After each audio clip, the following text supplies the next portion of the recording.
selalu ada Kalau untung. ada kejadian, oh untung ada ini. Kalau ada apapun, untung masih ini. Ada untungnya terus orang Indonesia. Itu ciri khas orang Indonesia memang ya. Benar. Di balik sebuah rematch ada tontonan yang masih bisa dikejar ya kan. Well, dan langsung saja kita masuk ke E-Wrangle. Ini dia match yang kembali dilakukan. Masih di match ketiga kita, pesawat sudah terbang. Dan nampaknya kali ini garis pesawatnya sedikit berbeda nih. Ya, kalau kita lihat harusnya ini dari area yang berbeda. Dari Monstelber menuju ke lurus. Ya ini dia menuju ke hospital ternyata. Enggak Menuju lurus. ke lurus. Kirain lurus ke Zaki ternyata agak bawah dikit. Ya, tapi sama aja dari Monstelber. Iya. Harusnya yang turun pertama adalah saya kira Nero, yaitu AE. Oke. Soalnya Nero kan juga turunnya di area Kameski dan juga atasnya Monstelber. Oke. Masalahnya gue pertanyaan ya. Kalau garis pesawat gak lurus, Iya bener juga. gimana caranya Sanskuy? Iya kan siapa tahu Pesawatnya berkelok-kelok gitu. siapa tahu pilotnya pingin manuver. Kan bisa aja gitu kan. Seru juga kali ya nanti kalau misalkan PUBG Mobile dengan update terbaru, garis pesawatnya nggak lurus, belok-belok. Wah, jadi tantangan tersendiri yang baru. Ya, itu dia mungkin akan ada di kemudian hari walaupun memang agak sulit ya kalau dibayangkan. Tapi dari area garis pesawat ini membuat semua tim berbeda. Planningnya tidak seperti di match ketiga sebelum kita rematch. Ya, ada yang diuntungkan lagi-lagi ya. Ya. Ada yang diuntungkan dan ada juga yang memang harus extra effort untuk bisa mencapai drop zone mereka. Mungkin tadi sebelumnya yang berada di selatan senang, tertawa, berbahagia gitu kan. Ya. Tapi ternyata dengan adanya rematch yang berada di selatan kali ini harus agak sedikit menangis karena harus melakukan extra effort dan circle-nya. Tadi ke kiri bawah, Ya, sekarang ke kanan atas. dan yang paling untung dari kedua circle ini adalah AE. Karena tadi AE di kiri bawah, sekarang di kanan atas. Tadi kan di SMB mereka. Sama aja kata untuk mereka ya. Ya katanya, yaudah gak apa-apa deh, sama gitu kan. Sama aja. Tidak akan mengeluh dan dia akan berkata, untung masih sama circle-nya. Untung circle-nya masih sama. Tipikal orang Indonesia, apapun musibahnya masih ada untung aja. Untung bener. Betul, dan kalau kita lihat memang ada sambung menyambung yang dilakukan kali ini. RRQ pastinya akan kembali untuk mengambil area school juga. Dan sejauh mata memandang harusnya military base dan Novo akan ditinggalkan. Tapi mungkin untuk NFT tidak. Karena NFT tuh biasanya ya mau kemanapun garisnya segala macam. Untuk di Erangel mereka tetap ngotot ke Novo gitu. Ya, mereka nampaknya sudah sangat nyaman dengan Novo, sudah sangat nyaman. Tidak hanya dengan Novonya saja, tapi untuk jalur rotasi mereka. Dan berkali-kali itu yang membuat mereka bisa mendulang poin saat bermain di E-Rangel. Tapi kalau kita lihat dari Maruzama, tim yang baru bermain di Super Weekend yang kedua karena mereka melewatkan Super Weekend yang pertama. Tapi kalau kita lihat, berbeda dengan Zone dan juga Nero, Maruzama masih kita tunggu permainan terbaiknya. Yes, betul. Karena sebagaimana yang kita tahu, Maruzama yang sebelumnya membawa nama Power Danger ya, mereka bermain dengan begitu apik dan agresif. Ya. Gue bisa bilang, gue sempat bilang kalau misalkan tim Maruzama itu adalah tim yang patut ditakuti juga sebagai salah satu underdog yang mengerikan. Tapi kita masih menunggu nih, kapan mereka akan menunjukkan taring mereka yang sebenarnya. Ya, masih belum bisa keluar nampaknya dari tekanan tim Maruzama tersebut. Tapi akan kita lihatlah, mungkin match ini adalah match mereka. Mungkin ini adalah titik mereka bisa untuk keluar dari tekanan. Tapi kalau kita berpindah ke arah tim lain, Victim berada di area Yasnaya dan mereka sangat nyaman sekali untuk turun di area ini karena tadi jalur pesawat juga sangat mendukung pemain-pemain Victim untuk melakukan looting dengan 4 titik yang berbeda. Dua-dua nampaknya kali ini split dilakukan. Iya benar banget, karena kalau kita lihat dari Victim itu benar-benar menguasai Yasnaya. Sejauh match PMPL berlangsung kayaknya belum pernah ada tim yang menabrak Yasnaya gak sih? Betul, mereka nyaman sekali di area ini, tidak ada yang melakukan kontes, tidak ada yang melakukan tabrakan juga. Dan saat circle-nya menuju Yasnaya, seringkali juga Victim bisa mengontrol circle tersebut dengan sangat-sangat kuat. Yes, benar banget. Dan juga dari Genesis Dogma, mereka tetap akan kembali ke Primos, tempat ternyaman mereka. Mereka tidak mengubah drop zone mereka untuk sejauh mata memandang di bagian E-Wrangle. Padahal kan yang kita tahu daerah sekitaran Primos itu masih ada yang bisa diisi ya, masih bisa diambil lootingannya. Tapi mereka lebih memilih untuk berkumpul semua di satu kota di Primos saja. Dan RRQ sebagai penguasa school kali ini akan looting dengan nyaman karena zone sudah tidak pernah akan menyentuh tanah school lagi. Ya, nampaknya memang sudah tanda tangan kontrak ya pemain-pemain RRQ setelah match pertama di hari yang pertama, sebuah tabrakan yang langsung memulangkan 4 pemain zone secara utuh. Tidak sampai 30 detik fight tersebut.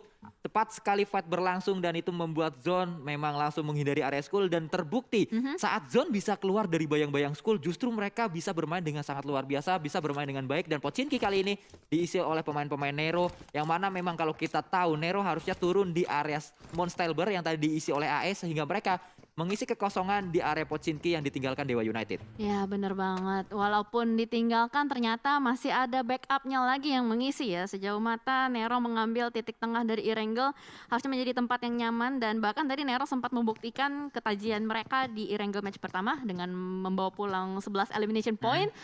Bahkan tadi di match kedua juga Nero masih bermain dengan stabil, masih cukup konsisten bisa dibilang. Sementara untuk Onyx kali ini yang sudah mulai bergerak keluar dari drop zone mereka, kembali mengumpulkan vehicle demi vehicle juga. Mereka masih punya poin-poin yang harus dikejar, kejar setoran harus dilakukan benar-benar oleh tim Onyx juga.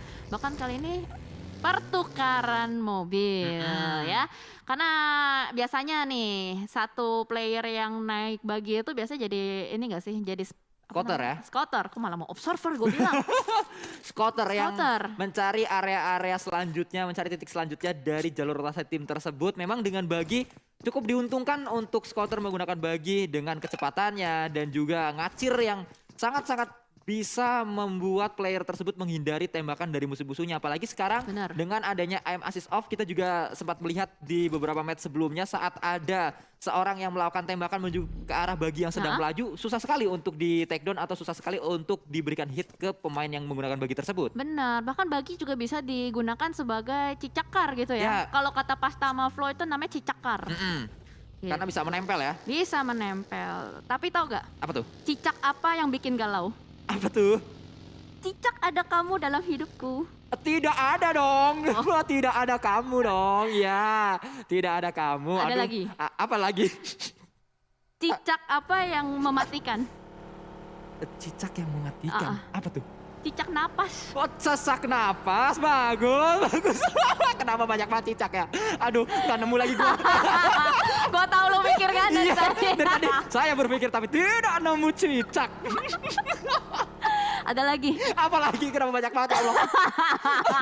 Merasa di Bradat M4 ini saya. Apa? Cicak apa yang pesimis? Cicak yang pesimis? Apa tuh? Cicak mungkin. Tidak mungkin. Iya. Tidak mungkin. Tidak mungkin tuh kayak supporter kalau lagi ada timnya fight ya. Tidak mungkin. Tidak mungkin. Kenapa bareng? Ayo. Ya.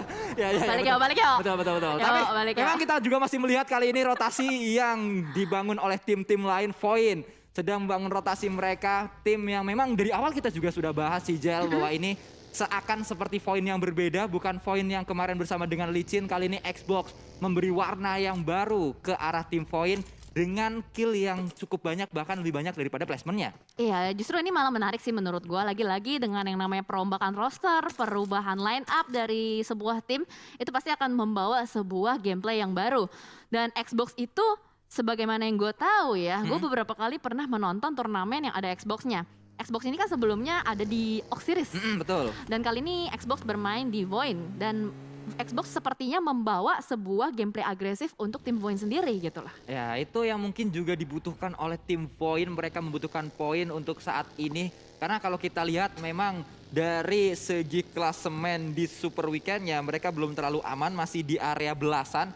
Sehingga mereka butuh untuk menambah jumlah poin. Tapi mereka juga tidak boleh untuk bisa dikatakan lepas fokusnya dari placement point. Mereka juga tetap harus menjaga fokus di placement point. Karena dengan kill point saja tidak akan cukup pastinya. Karena untuk mendapatkan di satu match sampai 15 poin kill, sampai 10 poin kill. Mungkin 1-2 match bisa, tapi untuk terus-terusan di 5 match di satu hari agak sulit nampaknya. Sehingga perpaduan antara kill point atau maksud saya elimination point dan juga placement point adalah sesuatu yang pas bisa dikatakan. Ya, racikannya harus pas ya pastinya juga untuk bisa memaksimalkan dari keseluruhan total poin. Dan sementara akhirnya di menit ke-9 gue mendengarkan ada sebuah tembakan-tembakan, bahkan ini masih berada di luar play zone-nya.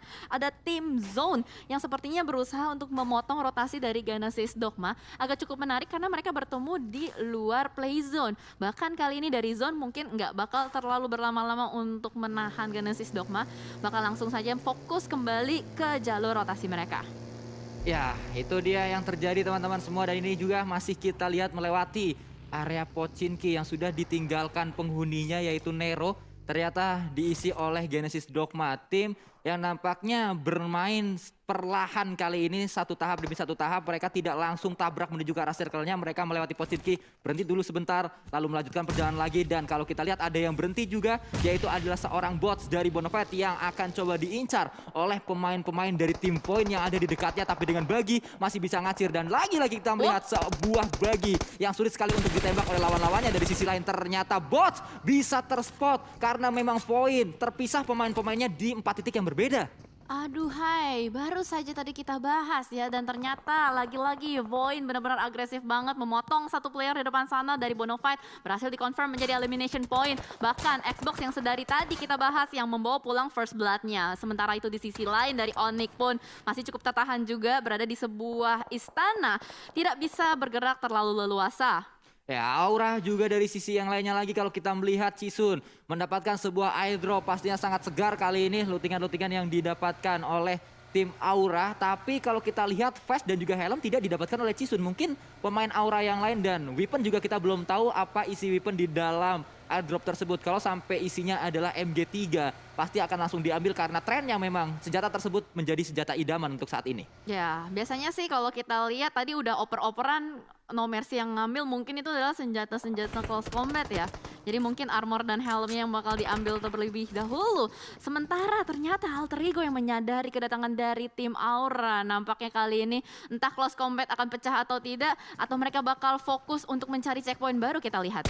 Ya, tapi Badru dimainkan nampaknya untuk di Erangel kali ini untuk tim Alter Ego Limax. Karena kalau kita tahu Badru biasanya dimainkan untuk spesialis Sunhawk, dan Sunhawk akan dimainkan nanti di match yang keempat. Tapi ternyata sebelum match keempat, sebelum Sunhawk, Badru juga sudah langsung diturunkan bahu-membahu dengan pemain-pemain dari tim AE yang lainnya. Ada sebuah granat yang dilemparkan menuju ke arah atas, mungkin akan meledak tapi hanya memberikan damage ke arah Potato saja. Potato juga melemparkan granat ke bawah menuju ke arah Jaden, yang mana Jaden tiba-tiba langsung hitam HP-nya karena hilang di sana, tapi masih bisa untuk melakukan healing. Wow, transparan HP-nya, benar-benar hampir saja ter-takedown. Tapi kali ini dari JXC ternyata yang memegang senjata Rambo sudah berhasil untuk sedikit tarik mundur juga. Mungkin mereka akan nungguin sih sampai ada satu player dari Alter Ego yang berhasil di-takedown, baru mereka akan maju secara bersamaan. Ya, kembali kita melihat area atas benar-benar menjadi momok berbahaya untuk pemain-pemain Aura, karena Badru ini dia pemain yang dimainkan untuk Erangel kali ini sudah memantau di area atas dengan TPP. Informasi pastinya langsung didapatkan saat pemain Aura melakukan push ke arah atas. Yes, betul. Sementara di sisi lain juga ada Void yang masih terus-menerus menggali informasi demi informasi. Ada tim Onyx yang lagi melakukan rotasi berusaha untuk touchdown ke arah mansion di depan sana. Dan bahkan kali ini adalah area yang ternyata direbutkan, itu titik tengah dari play zone.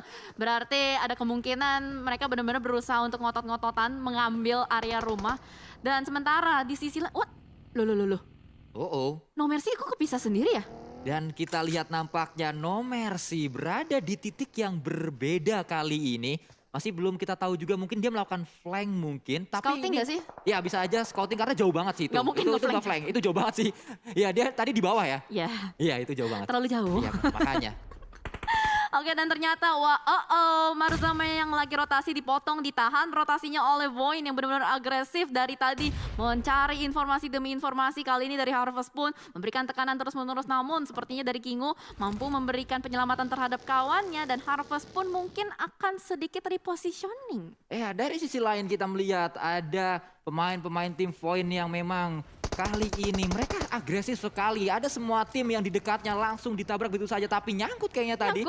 Sebuah kendaraan yang dimiliki oleh Maruzama, dan ini adalah sebuah kerugian yang harus mereka hadapi. Mizu dari sisi lain juga masih berusaha untuk membawa kendaraannya, tapi sulit nampaknya, harus diikhlaskan begitu saja Cup RB tersebut. Waduh, sayang banget ya, ternyata nyangkut di sebuah bebatuan dan mereka harus bergerak dengan kaki mereka untuk turun ke area bagian prison, mengisi bagian bawahnya juga. Dan ternyata masih ada satu mobil yang dibawa oleh Kenot, tapi masalahnya itu adalah mobil bucin yang hanya bisa diisi oleh 2 orang. Sementara dari Alter Ego dan Aura nampaknya masih belum lepas juga, masih ngotot-ngototan untuk berusaha menjadi penguasa compound ini. Belum ada satupun player yang di take down, bahkan sedari tadi hanya lemparan granat demi granat saja. Dan ini kayaknya bakal menjadi long fight banget sih. Ya ini akan jadi sebuah fight yang sangat panjang dan No Mercy tampaknya sudah kembali datang untuk membantu pemain-pemain Aura meretake area dari tim Alter Ego Limax. Tapi akan kita lihat seperti apa karena memang sebenarnya mereka tanpa meretake pun masih berada di area yang aman. Jadi mungkin retake compound tersebut akan terjadi untuk beberapa menit ke depan. Yes, jadi kayaknya untuk sementara masih sharing dulu ya. Masih ada kos-kosan yang masih bisa di-sharing. Tapi masalahnya Alter Ego udah turun dari atap mereka. Sudah memberikan tembakan-tembakan kembali untuk beberapa tim yang mungkin lagi rotasi di depan sana. Dan cukup menarik kalau kita lihat supply bank ada Bilot yang berusaha untuk nungguin airdrop. Sementara pemain-pemain supply bank lainnya yang sudah mengisi bagian utara. Namun di sisi lain RRQ yang sebelumnya bermain dengan agresif kali ini mungkin akan menunjukkan keagresifan mereka. Berusaha untuk memotong rotasi beberapa tim di depan. Tapi ternyata ini masih ngotot. Bakal lama banget. Gue rasa nunggu sampai ada 1 atau 2 keculik itu loh. Ya tapi kalau kita lihat dari circle-nya juga masih menguntungkan ke arah dua tim. Tapi granat on point tadi dari seorang No Mercy. Mungkin ini akan menjadi momentum. Datang pemain-pemain Aura, datang naganya menuju ke arah Alter Ego dan Jaden. Langsung saja melakukan follow up dengan kendaraannya naik ke arah atas, naik ke puncak gunung. Tapi akankah berhasil karena ada sebuah lemparan dari seorang Super Una. Meledak, memberikan damage ke arah 2 pemain Aura sekaligus. Yes, tapi kalau kita lihat dari No Mercy bener-bener geragas banget, gak sabar masuk ke arah dalam. Tapi ternyata itu adalah smoke. Sedikit panik melihat ada suara kelintingan-kelintingan. Tapi kalau kita lihat Alter Ego bener-bener sabar banget. Badru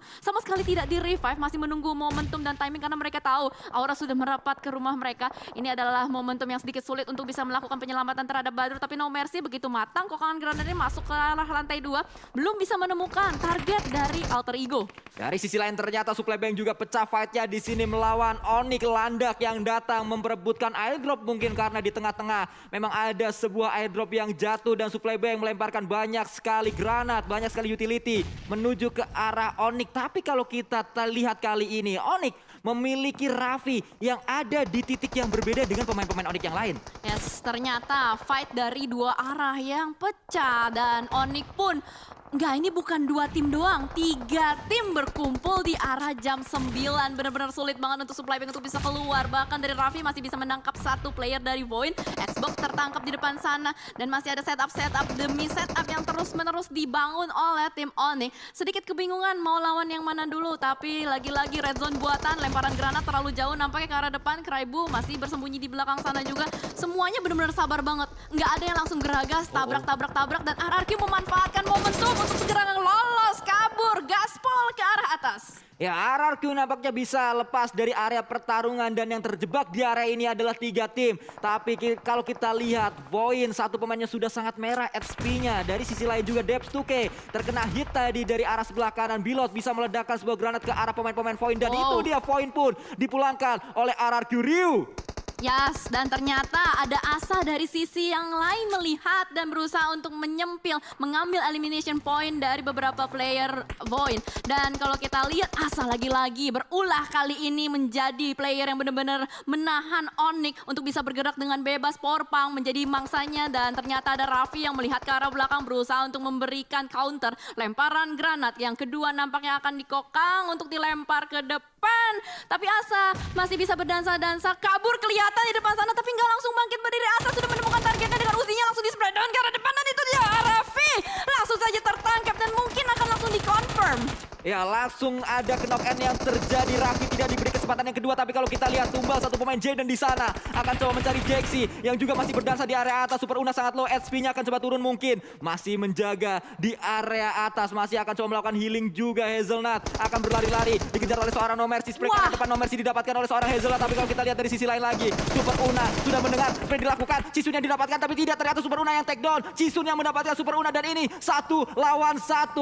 Hazelnut melawan Cisun. Yes, betul sekali, sama-sama melakukan healing terlebih dahulu. Hazelnut, apakah lebih memilih untuk melakukan revive? Yes, betul saja menutup pintu dan lebih memilih untuk melakukan revive terlebih dahulu. Tapi ternyata Cisun memberikan tekanan, membuat Hazelnut sedikit ragu-ragu untuk bisa menyentuh badan dari Super Una. Dan kali ini Hazelnut menjaga pintu dengan sangat baik. Belum hancur juga pintunya, tapi dari Cisun mulai masuk ke arah dalam dengan pelan-pelan mencari FBI open the door, menggerebek, mensapu 1 persatu, tembakan lagi-lagi, reload sedikit dan Hazelnut maju ke arah Cisun.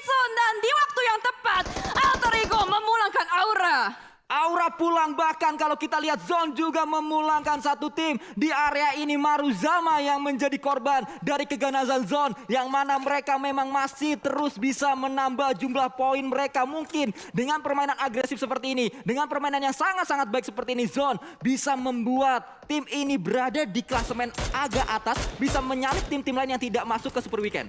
Ya, benar banget. Ini agak-agak tidak diduga ya permainan. Tapi what happened with Rosemary?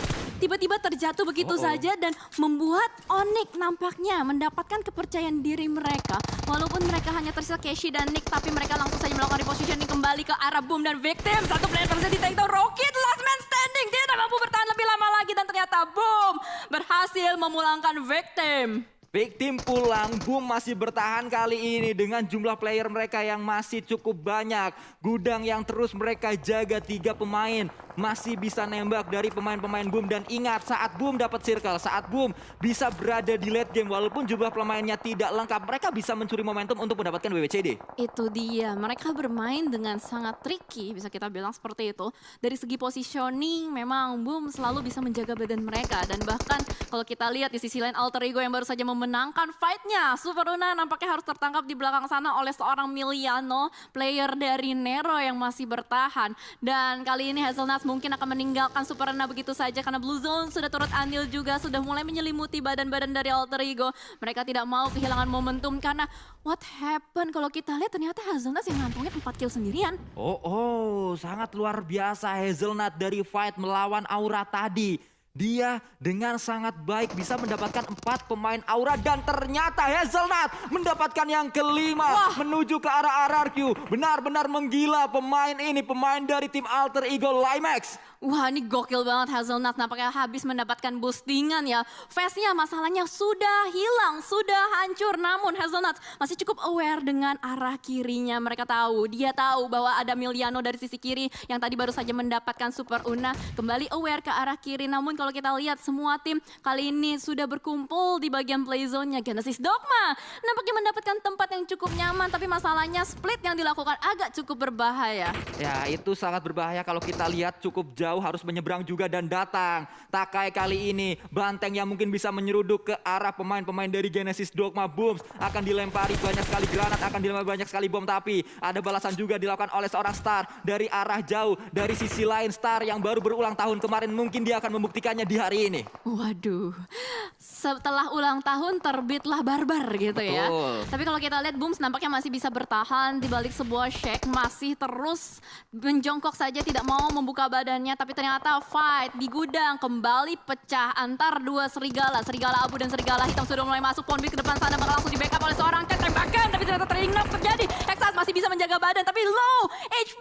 Begitu menyulitkan, harus melakukan healing terlebih dahulu. Masih ada waktu, masih ada time. Tapi Ikiar dengan sangat cepat langsung memasang granat dan dilemparkan ke arah dalam. Tapi ternyata Ikiar pun tertembak. Momen yang sangat tidak baik. Dan ternyata McLary to the rescue. Maju ke arah depan dan Nero berhasil memulangkan. Boom.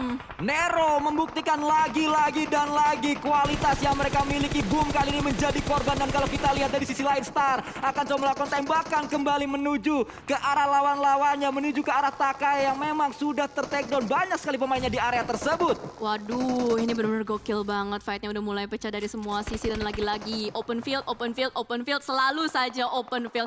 Entah kenapa circle lagi-lagi benar-benar membuat player kebingungan, harus mencari berbagai cara. Tapi ternyata Genesis Dogma Booms tidak bisa bertahan lebih lama lagi, harus ter-takedown begitu saja. Dan ternyata Miliano yang berhasil mendapatkan seorang Hazelnuts. Ya, Hazelnut didapatkan kali ini oleh seorang Miliano dan terhenti. Kill dari Hazelnut yang sudah mendapatkan 5 kill tadi, satu tim bahkan 2 tim ya tadi didapatkan oleh Hazelnut, Aura seluruhnya dan satu pemain dari RRQ. Dari sisi lain kita melihat Genesis Dogma akhirnya mereka bisa mengumpulkan pundi-pundi poin, pundi-pundi kill. Setelah 2 match mereka hanya mengumpulkan 5 poin saja, di mana mereka saat ini sedang dalam pengejaran untuk mendapatkan poin cukup banyak, bisa mengejar ke slot langsung PMGC. Yes, benar banget. Akhirnya sudah mulai bangkit kembali ya dari dinosaurusnya Genesis Dogma. Tapi yang cukup menarik di sini adalah Nero. 3 match stabil banget loh. Stabil banget untuk bisa meraih top 3, top 5. Jadi bisa dibilang untuk poinnya di hari ini tergolong cukup stabil. Namun kalau kita lihat dari sisi lain, Bonafide, Ucup, dan Nux yang masih tersisa bertahan di belakang sana. Nggak mau terlalu terbuka, benar-benar menjaga badan, nungguin circle ke-7 reveal. Ya, menunggu circle yang ketujuh, dan kalau kita melihat Nero berada di area yang paling enak. Mereka berada di sisi yang lain dari tim-tim yang lainnya. Saat semuanya ngumpul di area kiri, Nero ada di kanan. Sehingga mereka hanya bisa nembak-nembakin aja, tinggal nembak-nembakin aja menurut maksud saya. Dan mereka bisa berada di area yang sangat-sangat enak sekali untuk nyayur ke arah lawan-lawannya. Tapi ternyata saat ini keadaannya Nero berada di area yang paling gak enak karena mereka harus melakukan penyeberangan. Iya, dan ternyata satu player, Miliano, yang diutus seorang diri seberang sana berhasil diculik oleh Bonafide.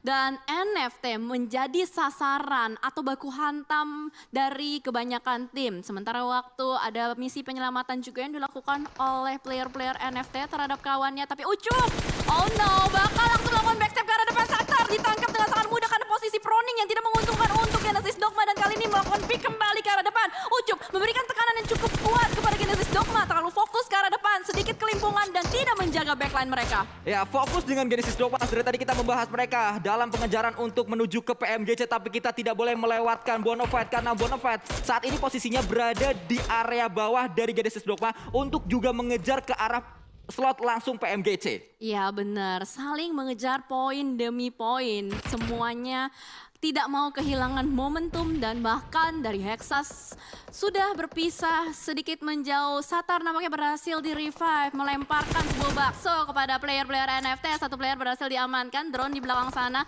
Lagi-lagi NFT nggak mau langsung keluar untuk melakukan meta kegiatan nyicil. Benar-benar agresif menembak ke arah depan, berhasil untuk mendapatkan satu player dari drone. Tapi ternyata Bonafide Ucup mengganggu pergerakan dari Genesis Dogma dari arah yang lain. Menembaki terus-menerus juga, namun ternyata NFT satu persatu rontok. Defensif areanya benar-benar dikoyak dan NFT pun dipulangkan oleh banyak sekali tim. Dan Genesis Dogma Star yang bertahan, last man standing, harus menghadapi Ucup di depan sana. Tapi Ucup terkena blue zone, begitu menyakitkan, seperti diputusin dan digosting. Dan ternyata Bonafide pun dipulangkan oleh Star. Ya, kalau kita lihat keadaannya Nero benar-benar diuntungkan karena saat mereka harus menyeberang tadi tidak ada tim yang melakukan tembakan ke arah Nero. Dan saat ini mereka sangat percaya diri dengan dua pemain melawan satu pemain saja dari Genesis Dogma. Sudah diketahui di mana posisinya, turun seorang Hexas akan memburu seorang Star berada di belakang sebuah kendaraan yang sudah terbakar, melemparkan sebuah granat. Kali ini akan meledak di sana, belum berhasil mendapat seorang Star tapi terus menerus ditembaki ke arah Star. Dan Star akan melarikan diri untuk terlebih dahulu bertahan di area belakang dari dua kendaraan yang sudah terbakar. Kembali melakukan tembakan juga Star tapi belum berhasil dan melakukan proning terlebih dahulu, Cicel. Waduh, Satar ternyata berhasil dengan lincah untuk menghindar dari molotov, dari ledakan granat ke sana kemari seperti belut. Dan Satar masih bisa melakukan healing juga, benar-benar fan yang cukup intens, melakukan tembakan ke arah depan. Hexas ternyata menjadi the last hit untuk Nero. Dan lagi-lagi winner chicken dinner berhasil diamankan oleh tim Nero. Back to back winner chicken dinner didapatkan oleh Nero. Seakan minggu yang kedua menjadi minggu untuk 4 tim yang baru masuk ke Super Weekend. Kita melihat Zone, kita melihat Nero, dan kembali Nero kali ini membuktikan dengan 9 poin elimination.